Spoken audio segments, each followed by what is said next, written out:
Alors dans cette vidéo, on va voir quelques nouveautés d'Excel 365. On va commencer par la fonction recherche X, une fonction qu'on avait déjà fait à travers un précédent tutoriel.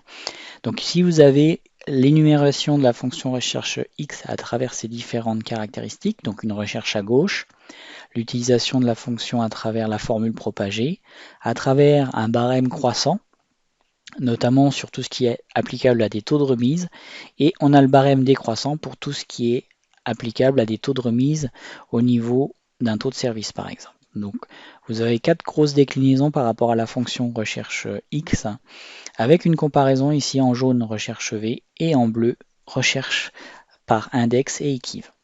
En fait, la comparaison est faite sur cette partie ici avec l'énumération des formules sur celle-ci. Donc là, vous avez quatre grosses propriétés. Donc recherche à gauche, contrairement à recherche V, où là vous avez une impossibilité d'aller chercher à gauche de l'élément pivot. Donc oui, avec la fonction recherche X, c'est tout à fait faisable. La fonction recherche X, en fait, se structure avec une valeur recherchée ici, séparée d'un point virgule pour la table de recherche. Donc ici, en l'occurrence, c'est l'ID. Et en fonction de cette table de recherche, vous allez renvoyer un tableau qui correspond à la plage que vous souhaitez. Donc ici, si par exemple vous avez le vendeur 480, vous allez renvoyer son âge qui correspond à 93. Vous avez également en nouveauté sur la fonction recherche X, si c'est non trouvé, la possibilité de mettre un message, un commentaire entre guillemets. Et ici, vous avez quelque chose qui est important, c'est le mode de correspondance.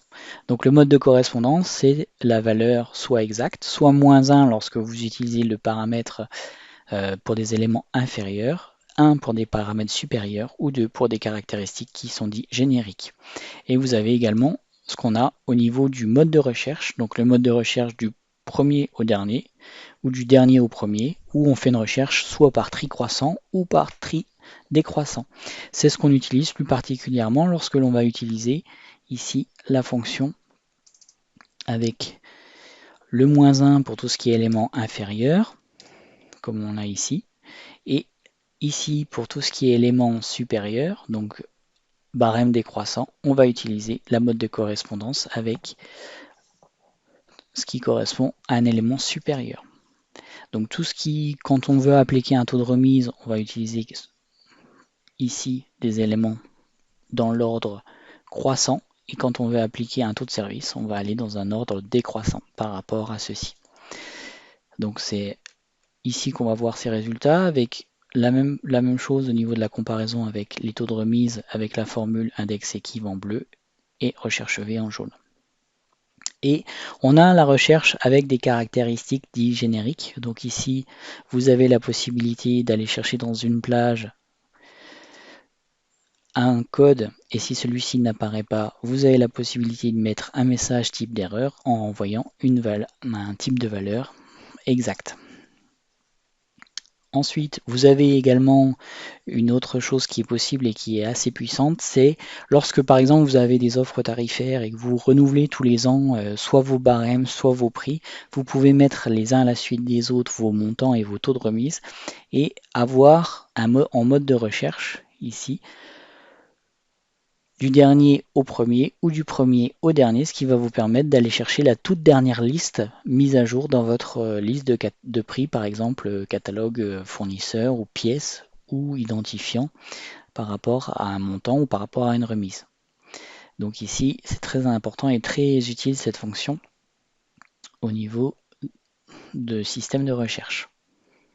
Donc voilà, ici vous avez un résumé de toutes les caractéristiques de la fonction recherche X, donc gauche, propagée, barème croissant, barème décroissant, caractère générique, ordre de recherche, et vous pouvez également faire tout ce qu'on appelle des recherches en ligne. Ça fonctionne également avec la fonction recherche X.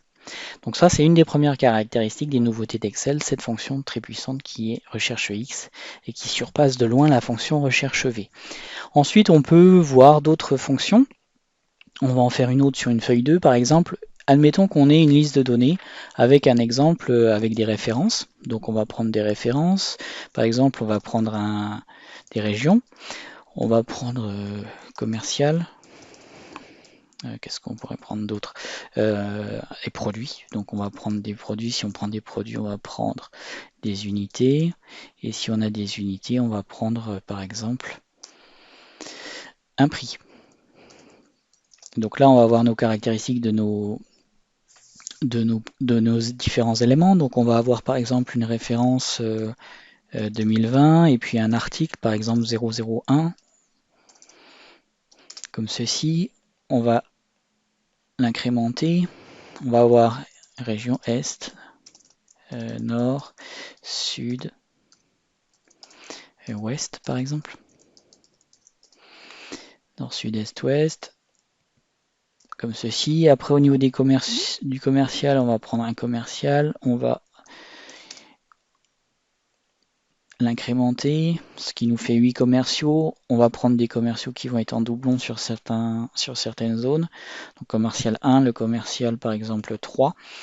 Et les produits, par exemple, on va faire la même chose. On va avoir un produit par exemple 1. Et on va avoir un produit avec 8 produits. On va avoir un produit 1 qui va être plusieurs fois comme ceci. On va avoir des unités. Donc pour les unités, je vais utiliser la formule aléa entre bornes. Mais par exemple, aléa entre bornes, vous pouvez aller par exemple de 1 jusqu'à 250. Je vais avoir ainsi de 1 à 250 unités. Même chose pour le prix. Au niveau du prix, je vais peut-être les unités, je vais passer de 10 à 2500 et le prix, je vais le laisser comme tel. Ici, je vais faire un CTRL-C, CTRL-ALT-V pour coller en valeur. Et donc, on va partir sur ceci pour notre base de travail. Vous allez avoir vos unités, vos prix, les régions commerciales, produits, et on a ainsi quelques éléments pour travailler. Donc, admettons, par exemple, on veut faire une extraction juste des références. Donc, par exemple, on a référence 2020, 001. Donc, ce qu'on pouvait faire avant, c'était faire une fonction, par exemple, de type égale droite. Et on faisait souvent ceci, avec, par exemple, les 3 derniers digits pour faire l'extraction du code unique de notre article. Et on faisait la poignée de recopie verticale, comme ceci.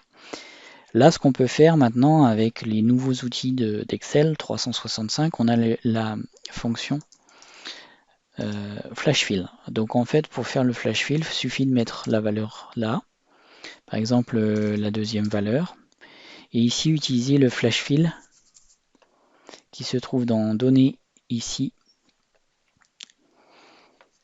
Alors après, au niveau du format, vous avez format standard, format nombre, mais normalement, vous pouvez utiliser directement le remplissage comme ceci. Si par exemple vous auriez eu un A001 en identification d'article comme ceci, et vous faisiez votre flash fill, c'est-à-dire A001, comme ceci. Ici, vous auriez eu votre A002, et puis vous auriez eu un article, par exemple, non pas le 4, mais le 12, et puis non pas le 6, mais le 22. Et bien ici, en faisant la sélection de la colonne par rapport à votre référence ici, flash fill, vous pourriez directement avoir, via l'intelligence artificielle d'Excel, le résultat sans utiliser de formule. Donc sans utiliser, par exemple dans notre cas ici, droite de la fonction par rapport aux 4 derniers digits, comme on le faisait avant. Donc ce qu'on peut faire ici aussi, si par exemple vous aviez un A, et puis sur certaines références un B, et sur d'autres encore un C, et ici par exemple un D, en fait il change directement. Donc ici vous auriez eu par exemple, vous vouliez faire une extraction du A, ici du D, ici du B, le reste vous utilisez votre flash fill et il aurait la logique d'aller chercher l'extraction du caractère contenu dans cette chaîne de caractères. Voilà une des grosses possibilités en termes de fonctionnalité de flash fill. Si jamais vous avez un doute ou l'extraction n'est pas correcte, vous pouvez annuler le remplissage instantané et vous pouvez également sélectionner les cellules que vous souhaitez modifier par rapport à la logique qu'a abordée l'IA sur le flash fill pour faire la correction. Plus il y a d'éléments dans votre complétude ici, plus le reste sera au plus juste de ce que vous voulez faire en extraction. Ensuite, ce qu'on pourrait faire, par exemple, donc ça c'est la deuxième, donc là c'est flash fill, ce qu'on appelle également remplissage instantané. C'est le petit symbole qui se trouve ici, CTRL E pour l'activer. Donc ici, c'était la deuxième fonction. Après, par exemple, on peut aller encore plus loin. Par exemple, vous avez ici insertion, on va mettre les pays. Par exemple, on va mettre la France. On va mettre la France sur Est, Nord, Sud et Ouest. Et on va par exemple mettre l'Allemagne sur Est et Nord. Ici, on peut mettre la Suisse et par exemple ici, le Portugal. Ici, je sélectionne, je fais données géographiques et vous allez avoir une recherche au niveau d'Excel qui va vous permettre de mettre ici des données complémentaires par rapport à vos pays. Vous voyez le symbole qui apparaît, c'est le symbole en fait pour afficher des données en plus par rapport à votre fichier Excel. Symbole ici, insérer les données et en faisant l'insertion des données, vous allez avoir différentes champs qu'il est possible d'ajouter dans votre fichier Excel. Si par exemple vous voulez ajouter la population, vous allez avoir la population ici. Donc vous allez avoir la population de la France, de l'Allemagne, de la Suisse et du Portugal. En cliquant sur le petit drapeau, vous allez avoir les différentes caractéristiques majeures du pays que vous avez mis en termes de données géographiques. Donc ici le taux de mortalité infantile, la population en zone urbaine, les agriculteurs. Vous avez aussi le taux de chômage, 8,43. Donc il suffit de sélectionner par exemple, unemployment ici, et de rajouter à la fin.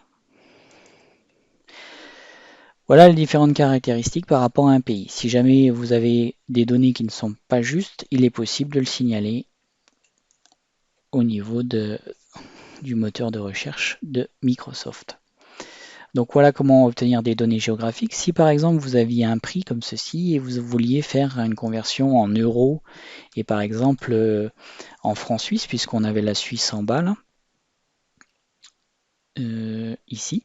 Donc vous pourriez avoir euro et puis ici le franc suisse étant CHF me semble-t-il.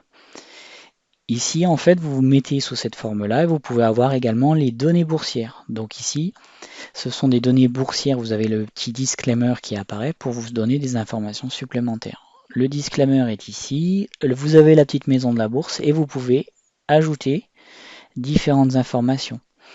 Donc le nom, le prix par exemple, 1,07. Donc un franc suisse actuellement vaut 1,07 euros. Vous pouvez mettre d'autres caractéristiques. Donc en cliquant sur le symbole de la petite maison boursière, ici vous avez ici les différentes informations. Donc ça c'était ce que l'on appelle les données donc géographiques en 3 et en 4, tout ce qui concerne les données boursières. Si vous souhaitez en apprendre plus, je vous invite à cliquer sur le lien ci-dessous pour continuer et voir la suite ensemble.